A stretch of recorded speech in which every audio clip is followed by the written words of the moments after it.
È una vecchia vicenda che noi conosciamo, una legge di iniziativa popolare, quindi è qualcosa di più di un semplice progetto di legge. Potrebbe tornare in aula qualora i consigli lo decidessero per essere trattata e quindi per tentare ancora di rivotarla. È una questione che ben conosce, quella sul fine vita Luca Zaia, e proprio da qui l'Assemblea regionale potrebbe ripartire. Era il 16 gennaio 2024 quando la proposta, sostenuta dall'allora governatore, naufragò al Ferro Fini per un solo voto, mandando in tilt sia maggioranza che opposizione. Quasi 2 anni dopo il fronte si riapre, il disegno di legge sul suicidio medicalmente assistito per i casi irreversibili è tra i primi a essere stato ripresentato. Lo stesso Zaia, che al momento dell'insediamento come Presidente del Consiglio aveva annunciato di non voler votare singoli provvedimenti, fa intendere che i temi etici fanno storia a sé, scontato il voto a favore. Sui temi etici in generale, cioè se arrivasse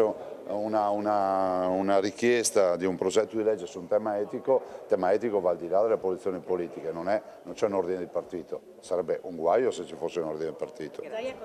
Infatti a destra e a sinistra hanno votato sì e anche no. Intanto però c'è l'ordinaria amministrazione con un bilancio tutto da approvare, prima ancora ci sono da sciogliere e formalizzare nomine di capigruppo e commissioni. E faremo un ufficio di presidenza subito dopo e programmeremo l'organizzazione dei lavori del Consiglio che vedono il Natale incombere, ma noi abbiamo necessità insomma, di portare quanto prima a svilupparsi tutta quella che è l'attività del Consiglio, specialmente per la predisposizione del bilancio di previsione. Barbisan, che guiderà il gruppo della Lega, partito che in Consiglio andrà a sdoppiarsi con una seconda formazione, la Lega Stefani, come già successo per Zaia, capogruppo in pectore in questo caso il fedelissimo del neopresidente, il veronese Matteo Pressi. In questi giorni si costituiranno i gruppi, tra oggi, domani e al più tardi lunedì, poi la conferenza dei capigruppo inizierà a delineare il calendario sia dell'Aula che delle commissioni. Utilizzeremo le vacanze di Natale per far partire tutte e 6 le commissioni. Forza Italia si affiderà ad Alberto Bozza, Fratelli d'Italia a Claudio Borgia. Siamo abituati a prenderci responsabilità, a fare